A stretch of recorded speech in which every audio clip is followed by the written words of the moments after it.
out of survival, out of stress, and the more relaxed into your heart, the more the brain goes into these elegant states of super awareness and super consciousness. When you're living in stress and you're living in survival, stress for the most part is created when you can't control something, you can't predict something, or you have the perception that something in your life is going to get worse and this alarm system switches on.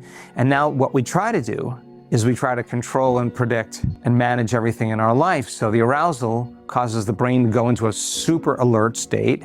We become materialists and we narrow our focus, we get over-focused, and we shift our attention from one person to another problem, to another thing, to another place, to another meeting. And every one of those elements in your life is mapped neurologically as a neurological network in the brain. So shift your attention in an aroused state to one person, to another person, to another person, to another problem, to another thing, to another place, like a lightning storm in the clouds. The brain starts firing its compartments and its modules out of order. Measure the brain when it's like that, and it's really incoherent. It's chaos. It's chaos. And when the brain's incoherent, we're incoherent, right? When the brain's not working right, we're not working right. When we're in stress, then we become obsessive. When you're in stress, you're over-focusing.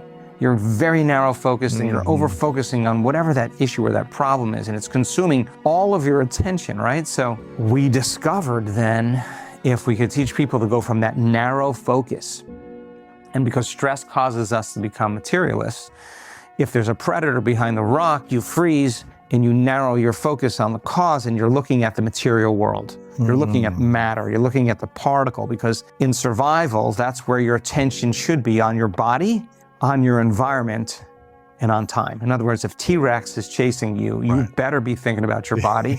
You better be thinking about where you're gonna run in your environment, what object or thing you can hide behind, right? And you're gonna be thinking about how much time it's gonna take me to get from here to there, right? You need to be in the 3D world. You're immersed in the 3D world, and the senses are heightened because that's where the threat and danger is. So all of our attention and energy goes in the 3D world, and now we're victims to however the 3D world plays out, right? And so we're matter trying to change matter on some level. When the brain is firing out of order like that, and the more incoherent it gets, the more incoherent or dysregulated the autonomic nervous system gets. And stress is autonomic dysregulation. So the autonomic nervous system controls and coordinates all other systems. So your heart moves out of balance, you can have arrhythmias, tachycardia, your digestive system's not a time to digest when you're living in stress and survival. So your digestive juices shut down, your coordination of enzymatic release changes, your sensitivities to things because your response to the environment is weakening the organism.